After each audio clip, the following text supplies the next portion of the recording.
বন্ধুরা, নিরামিষ দিনে যদি এই রকম একটা রেসিপি থাকে তাহলে তো ভাত, রুটি, পরোটা, ফ্রায়েড রাইস সব কিছুর সাথে জমে যাবে। আমরা নানা রকমভাবে পুজোর দিনে রান্না করে থাকি, বেশিরভাগ সময় থাকে নিরামিষ। ষষ্ঠী আর অষ্টমীটা আমরা নিরামিষ পালন করি। সেই দিন লুচি পরোটা খাওয়ার জন্যে এই রেসিপিটা একবার হলেও ট্রাই করুন, খুব ভালো লাগবে। আর যারা ফুলকপি খেতে একদম পছন্দ করে না তাদের বলে দিচ্ছি, তারা এই রান্নাটা একবার খেলে বারবার রান্না করার অনুরোধ রাখবে। তাহলে ভিডিওটা প্রথম থেকে লাস্ট পর্যন্ত দেখার অনুরোধ রইল। আমি সুস্মিতার রান্নাবান্নায় স্বাগত জানাচ্ছি। ভিডিওটা ভালো লাগলে লাইক, কমেন্ট, শেয়ার করবে। আর নতুন বন্ধুদের সাথে একটু বেশি করে শেয়ার করে দেবে। আর যারা ফেসবুক থেকে দেখছো তারা পেজটা ফলো করে দেবে। আর কমেন্ট করে অবশ্যই জানাতে কিন্তু ভুলো না যে আমার রেসিপিটা কেমন লাগলো। তোমরা পুজোর মধ্যে কিন্তু একবার হলেও ট্রাই করে দেখো। তাহলে চলো ভিডিওটা প্রথম থেকে লাস্ট পর্যন্ত দেখে নিই।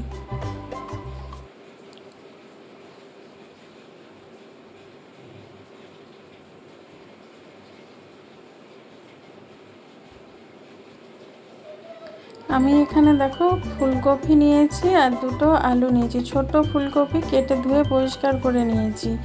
এখানে মিক্সিং জারের মধ্যে আমি একটা মশলা বানিয়ে নেব। তার মধ্যে দিয়ে দিচ্ছি একটা টমেটোটা এরকম কেটে নিয়েছি। আর দিয়ে দিচ্ছি একটু আদা। তারপরে দিয়ে দেবো কাঁচা লঙ্কা, 4টে কাঁচা লঙ্কা দিয়েছি। তোমরা ঝালটা তোমাদের পছন্দ মতো দেবে। এখানে কাজু আর কিশমিশ দিয়ে ভালো করে পেস্ট বানিয়ে নেব। এখানে একটা বাটিতে দেখো আগে থেকে গরম জল বসিয়ে রেখেছিলাম, এতে দিয়ে দিলাম একটু নুন। তারপরে দিয়ে দেবো একটু হলুদ দিয়ে এর মধ্যে এবার দিয়ে দেবো আলুগুলো যে কেটে রেখেছিলাম সেই আলুটা এখানে দিয়ে একটু সেদ্ধ করে নেব। হালকা, মানে পুরো যে একদম সেদ্ধ হয়ে যাবে তা না, জাস্ট একটু ভাপানোর মতন করে নিতে হবে। আলুগুলো একটু ভাপিয়ে নেব।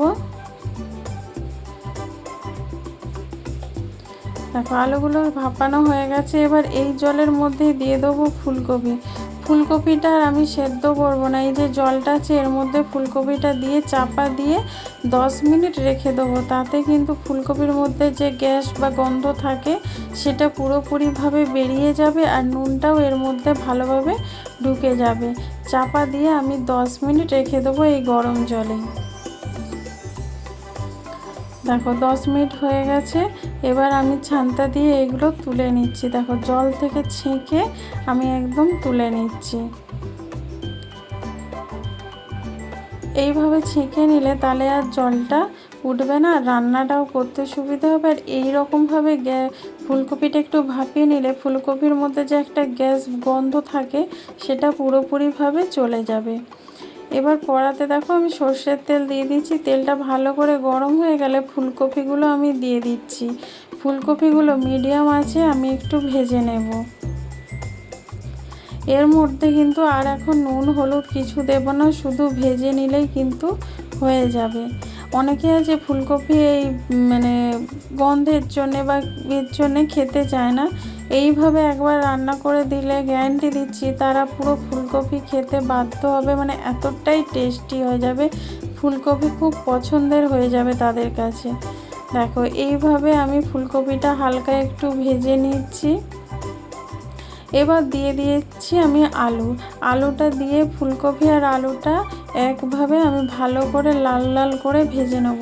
প্রথমে ফুলকপিটা আমি একটু হালকা করে ভেজে নিয়েছিলাম, তারপরে দিয়ে দিলাম আলু আর ফুলকপিটা এবার ভালোভাবে লাল লাল করে ভেজে নেব। আর বন্ধুরা দেখো এখানে একটু হয়তো তোমাদের অসুবিধা হতে পারে, এই ভাপের কারণে ক্যামেরাটা আমার আবছা হয়ে গেছিলো, সেই জন্য এখানে ছবিটা একটু ক্লিয়ার আসছিল না। দেখো এখানে আমি ভেজে নিয়েছি, এবার নামিয়ে নেব। আরও একটু আমি তেল দিয়ে দিলাম। এবার এর মধ্যে ফোড়নে দিয়ে দিচ্ছি গোটা জিরে, আর তারপরে দিয়ে দেবো গোটা গরম মশলা, এলাচ, লবঙ্গ, দারচিনি সব কিছুই এখানে দিয়ে দেবো। দিয়ে একটু ভাজা ভাজা করে নেব। ভাজা ভাজা করে নিয়ে তারপরে এর মধ্যে দিয়ে দেবো যে আদা টমেটো যে পেস্টটা আমি বানিয়ে রেখেছিলাম সেইটা এখানে দিয়ে দিলাম। দিয়ে এবার মিক্সিং জারটা ধুয়ে একটু জল দিয়ে দেবো। তারপর তেলের সাথে এটা একটু মিশিয়ে নিলাম। আর কাজু কিশমিশ এইসব দেওয়ার কারণে মানে একটা আলাদা গ্রেভির স্বাদ হবে। তোমরা বিশ্বাস করো মানে এত সুন্দর, এটা দিয়েই কিন্তু ভাত, রুটি, পরোটা, ফ্রায়েড রাইস সব কিছু তোমরা খেয়ে নিতে পারবে। পুজোর সময় তো আমরা পোলাও বানিয়েই থাকি, অবশ্যই এটা কিন্তু একবার হলেও ট্রাই করো। এবার দিয়ে দিলাম এর মধ্যে কিছু গুঁড়ো মশলা। এখানে দিয়ে দিলাম 1 চামচ কাশ্মীরি লঙ্কার গুঁড়ো, আর ঝাল লঙ্কার গুঁড়ো আমি ব্যবহার করলাম না। এখানে দিয়ে দিলাম 1 চামচ জিরে গুঁড়ো, তারপরে দিয়ে দিচ্ছি অল্প করে হলুদ গুঁড়ো, তারপরে দিয়ে দেবো অল্প করে চিনি। এবার দিয়ে দিচ্ছি আমি স্বাদ মতো নুন। যেহেতু আগে নুন দিয়ে একটু ভাপানো ছিল, সেজন্য দেখে তোমরা নুনটা দেবে। দিয়ে এবার আস্তে আর লো আঁচে কিন্তু মশলাটা খুব সুন্দর করে কষিয়ে নিতে হবে। দেখো বন্ধুরা, এই ক্যামেরাটায় শুধু ভাপটা লেগে যাচ্ছে বলে একটু তোমাদের অসুবিধা হচ্ছে, কারণ আমার জানলাটা দিয়ে হাওয়াটা আসছিল, তো সেই জন্য খালি ক্যামেরাতে ভাপটা লেগে যাচ্ছিল। এই দেখো লো আছে কিন্তু মশলাটা আমি কষিয়ে নিচ্ছি, দেখতেই পাচ্ছ। মশলাটা কষিয়ে যখন তেল ছেড়ে দেবে তখন বুঝতে হবে মশলাটা খুব সুন্দর কষানো হয়েছে। এই দেখো কত সুন্দর কালারটা এসেছে, আর ওপর থেকেও তেলটা একদম ছেড়ে দিয়েছে। আর গ্রেভিটা দেখছো কত ক্রিমি হয়েছে। এইভাবে কষিয়ে নিতে হবে। এবার এর মধ্যে দিয়ে দেবো ভেজে রাখা আলু আর ফুলকপি। আলু আর ফুলকপিটা দিয়ে একটু ভালো করে মশলাটা আমি কষিয়ে নেবো, মানে ফুলকপি আর আলুর সাথে মশলাটা ভালো করে কষিয়ে নেবো, যাতে ভালোভাবে ফুলকপির গায়ে মশলাগুলো লেগে যায়। একটু 2 মিনিট কষিয়ে নিলেই কিন্তু একদম রেডি হয়ে যাবে।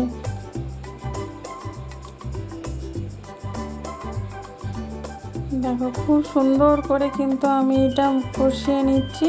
এই কষানোটা যত সুন্দর হবে খেতে কিন্তু ততই ভালো লাগবে। আর এর মধ্যে পরে আমি একটা জিনিস দেবো, যেটার কারণে আরও টেস্ট বেড়ে যাবে।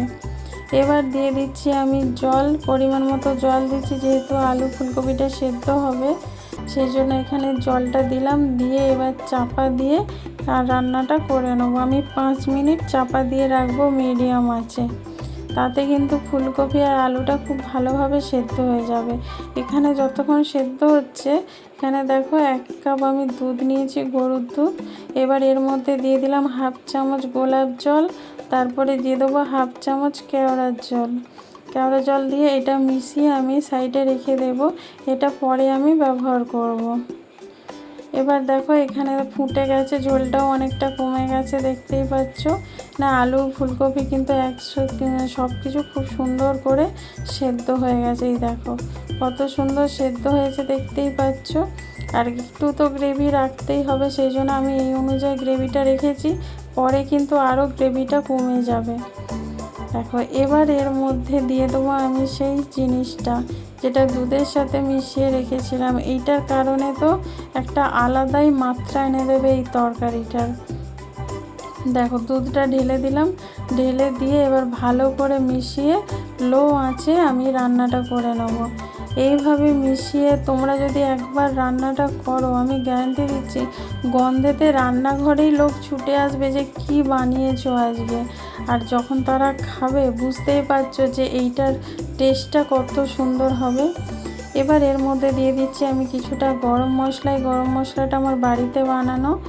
তারপরে এর মধ্যে দিয়ে দেবো 1 চামচ ঘি। ঘিটা দিয়ে এবার সব কিছু 3টে জিনিস ভালো করে মিশিয়ে চাপা দিয়ে আমি 1 মিনিট লো আঁচে একটু ফুটিয়ে নেব, যাতে পুরো জিনিসটার সাথে এই গন্ধটা মিশে যায় আর একটা মানে আলাদা মাত্রা এনে দেয় তরকারিটার। গন্ধটা যেন একদম মোমো করছে রান্নাঘর। এবার দিয়ে দিচ্ছি ওপর থেকে 3টে কাঁচা লঙ্কা। এটা পুরোপুরিভাবে অপশনাল, তোমরা দিতে পারো নাও পারো। দেখো 1 মিনিট পর তোমাদেরকে দেখাচ্ছি। দেখো গ্রেভিটা কতটা ঘন হয়ে গেছে। আমি এবার নামিয়ে নেবো, এর থেকে আর গ্রেভি শুকনো করব না। দেখো কতটা লোভনীয় লাগছে, দেখতেই পাচ্ছ। বন্ধুরা এই ভিডিওটা যদি ভালো লেগে থাকে লাইক কমেন্ট শেয়ার করো। নতুন বন্ধু যারা দেখছো তারা চ্যানেলটা সাবস্ক্রাইব করে বেল আইকনটা ক্লিক করে দিও। যারা ফেসবুক থেকে দেখছো পেজটা ফলো করে দিও। Thank you.